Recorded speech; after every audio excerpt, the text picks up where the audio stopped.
El cártel de Sinaloa es una amenaza para la seguridad pública, nuestra salud pública y nuestra seguridad nacional como país, declaró el alcalde. Otro mensaje para los cárteles criminales de México. Ustedes han matado a más estadounidenses que todas las organizaciones terroristas del mundo juntas. Y será entonces cuando el presidente Trump regrese al cargo.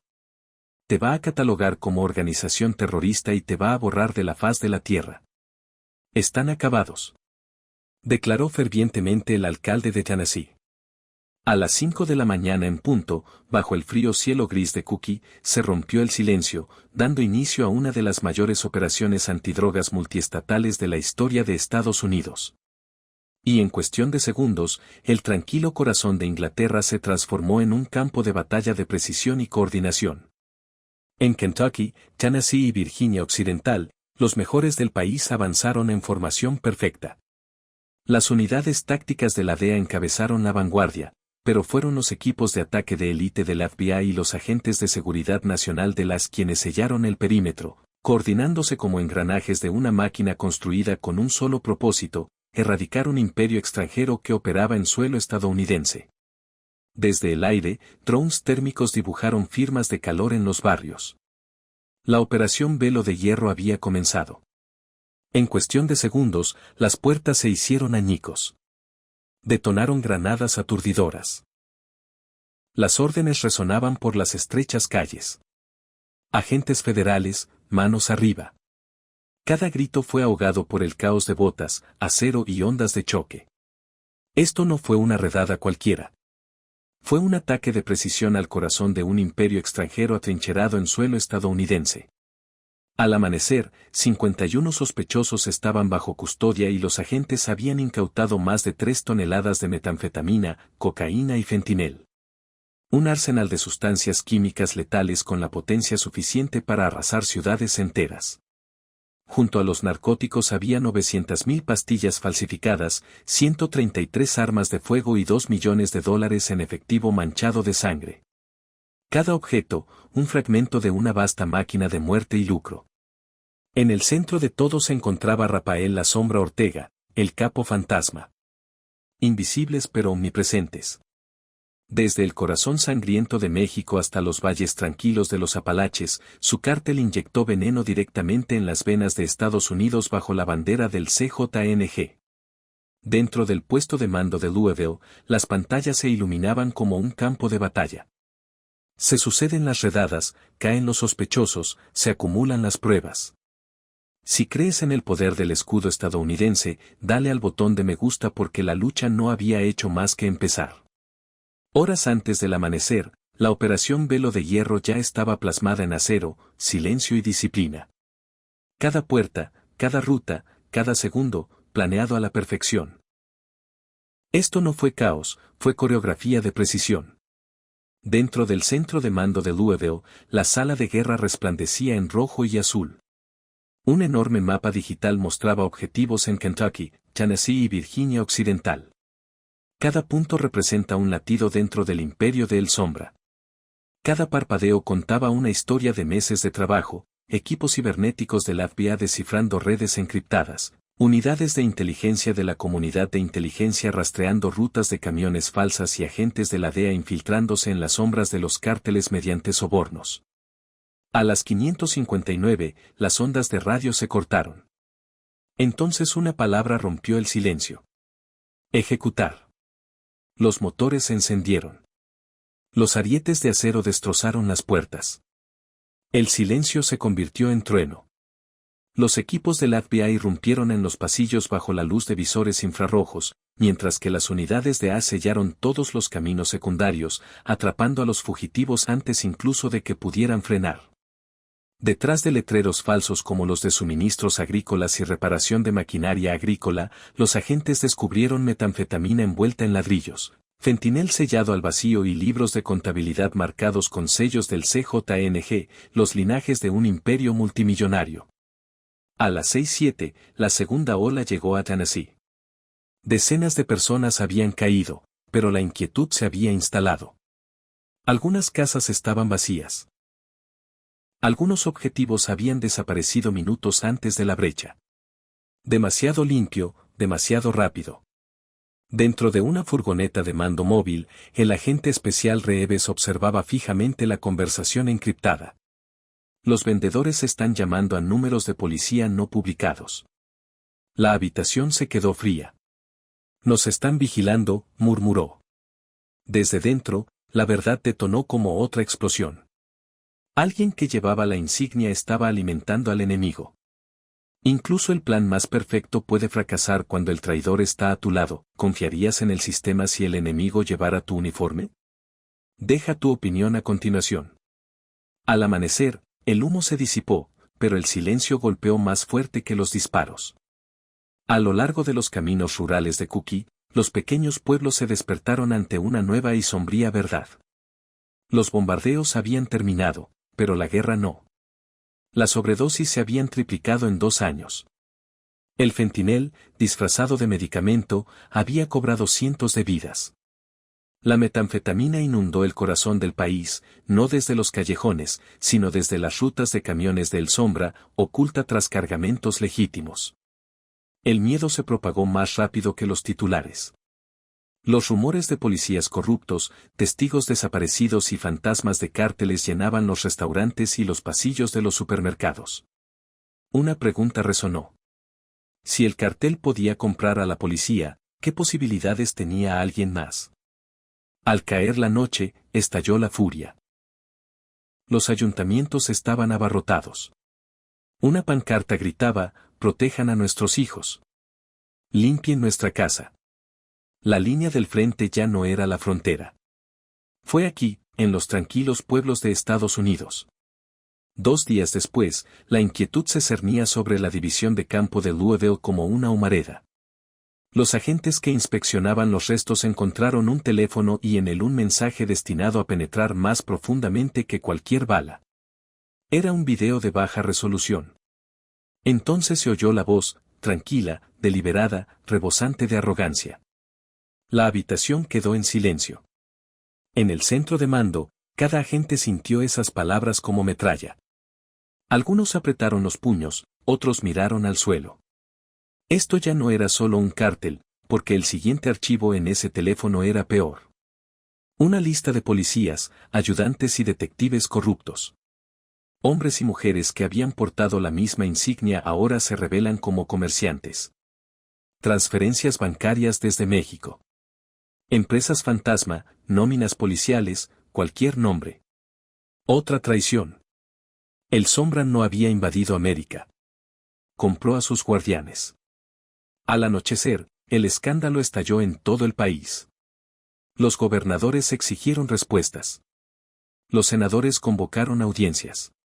Del caos surgió un nuevo grupo de trabajo federal, el Proyecto Sentinel.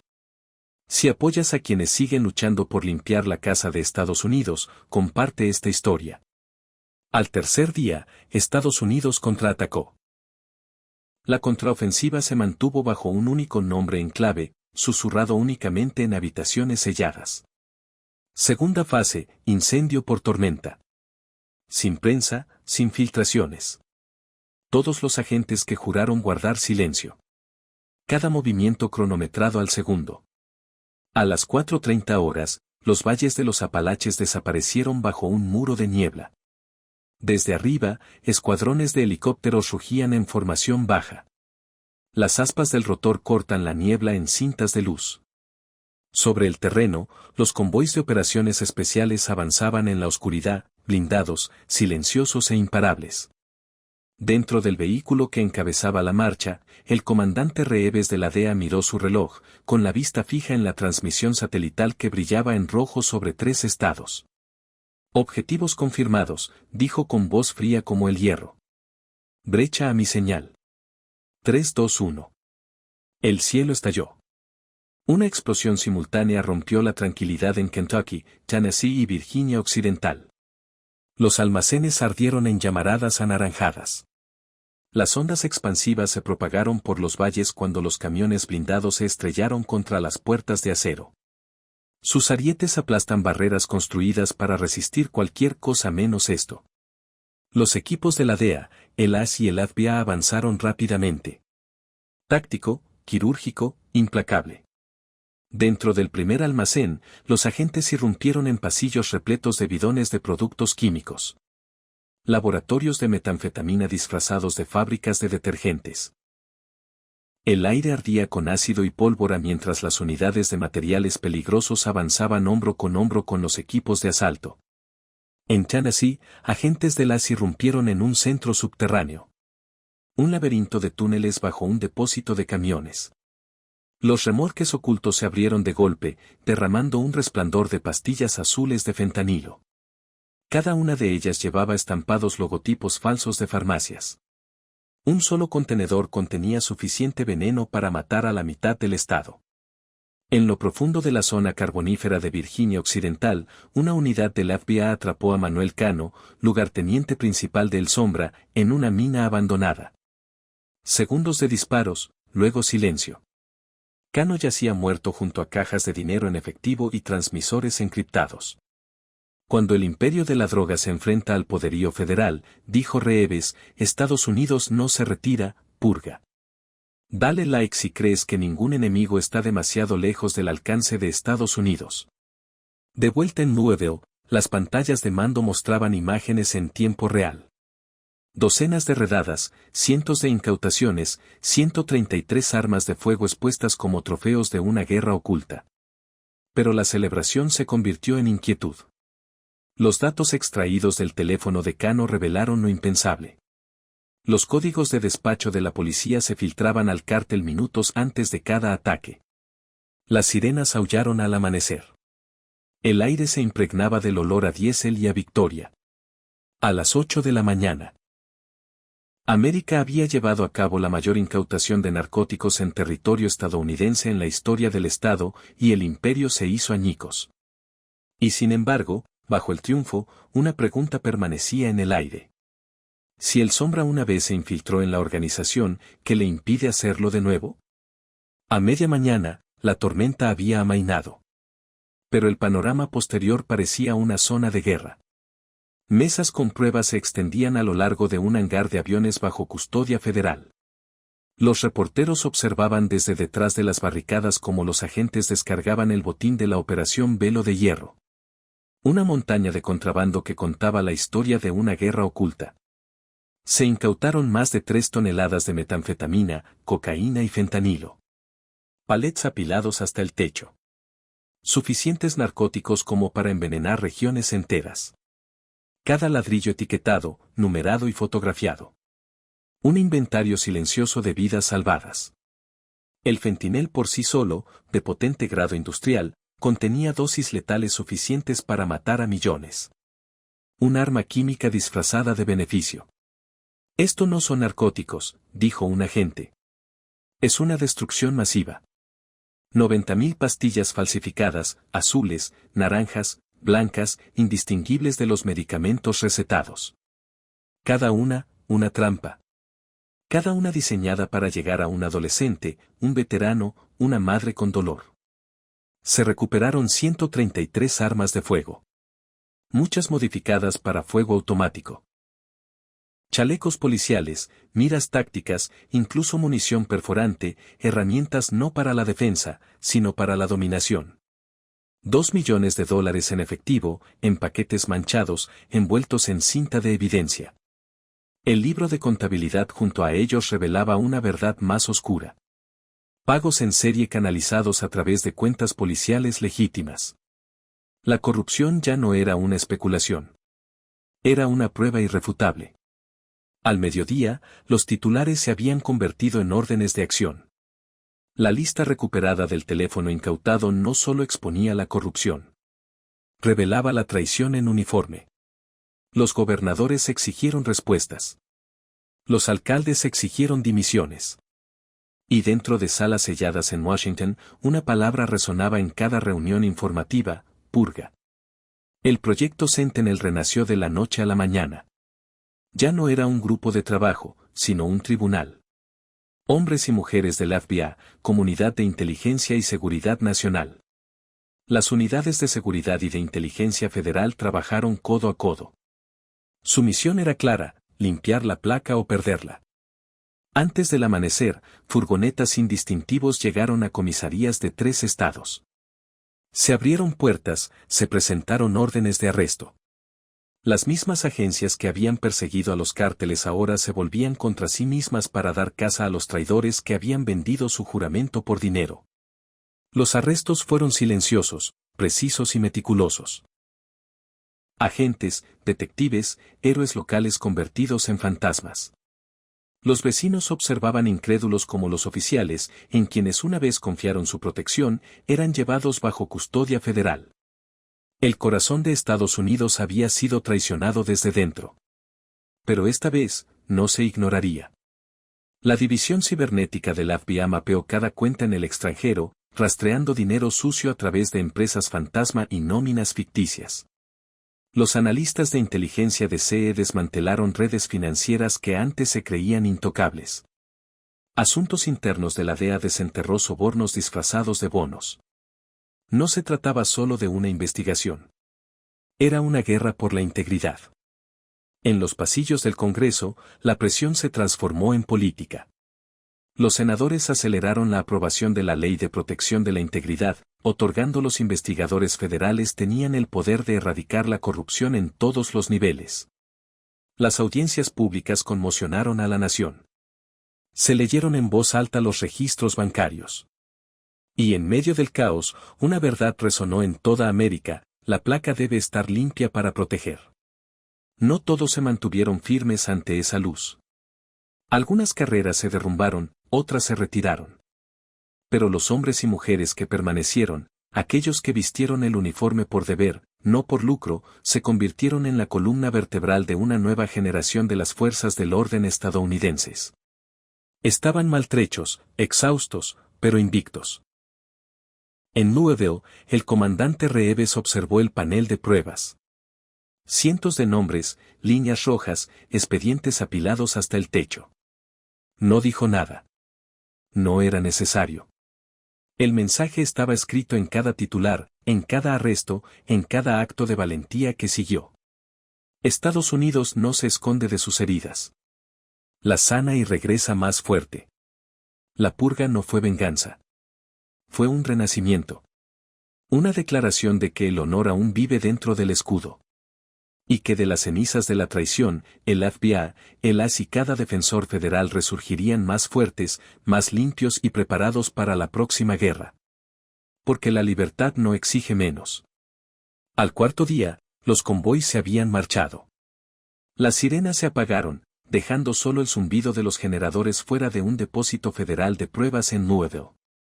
Dentro, filas de cajas etiquetadas, armas y contenedores sellados se alzaban bajo la cruda luz blanca. Un monumento congelado a una guerra librada en la oscuridad. Los titulares la calificaron como la mayor incautación de narcóticos en territorio estadounidense en la historia moderna de Estados Unidos. Pero para los hombres y mujeres que habían derribado esas puertas, no se sentía como una victoria. Se sentía como una supervivencia. En la reunión informativa matutina, el comandante Reeves revisó los últimos informes de inteligencia. Docenas de sospechosos bajo custodia, millones en activos congelados, pero una línea en el tablero permanecía vacía. Rafael La Sombra Ortega. Paradero desconocido. Al otro lado de la frontera sur, los rumores se intensificaron en los canales encriptados. La Sombra había desaparecido. Algunos decían que había huido a través de Guatemala bajo protección diplomática. Otros susurraban que se escondía a plena vista, moviendo los hilos dentro de Estados Unidos. En Washington, la tormenta política se desató. Los senadores exigieron audiencias. Los gobernadores prometieron reformas. Se presentó un nuevo proyecto de ley, la Ley de Escudo de Integridad, que exigía auditorías federales de todas las agencias policiales involucradas en el caso. Los flashes de las cámaras iluminaron el momento en que la fiscal general subió al estrado. Esto no era solo una operación criminal, dijo, era una infección, y las infecciones deben ser erradicadas por completo. De vuelta en los pequeños pueblos de los Apalaches, la vida avanzaba con cautela. Las mismas calles que una vez estuvieron dominadas por el miedo ahora resonaban con el sonido de la reconstrucción. Pintura fresca en las fachadas tapiadas. Vigilias por los caídos.